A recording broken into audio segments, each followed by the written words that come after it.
കോൺഗ്രസ് അധ്യക്ഷൻ രാഹുൽ ഗാന്ധി ദുബൈയിലെത്തി.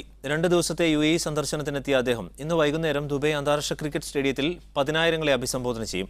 നാളെ അബുദാബിയിൽ ഇന്ത്യൻ ബിസിനസ് സമൂഹം ഒരുക്കുന്ന ചടങ്ങിലും രാഹുൽ പങ്കെടുക്കും. ഇന്നലെ രാത്രി ദുബൈ വിമാനത്താവളത്തിൽ രാഹുൽ ഗാന്ധിക്ക് പ്രവാസി സമൂഹം വൻ വരവേൽപ്പാണ് ഒരുക്കിയത്.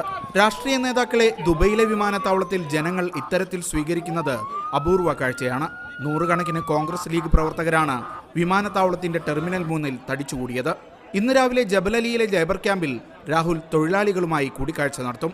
ഉച്ചയ്ക്ക് 2-ന് ബിസിനസ് സമൂഹവുമായി കൂടിക്കാഴ്ച നടത്തും. UAE സമയം വൈകുന്നേരം 4-നാണ് സാംസ്കാരിക സമ്മേളനം. മഹാത്മാഗാന്ധിയുടെ 150-ാം ജന്മവാർഷികത്തിന്റെ ഭാഗമായി ഒരുക്കുന്ന പരിപാടിയിൽ ഇന്ത്യ എന്ന ആശയമെന്ന വിഷയത്തിൽ രാഹുൽ സംസാരിക്കും.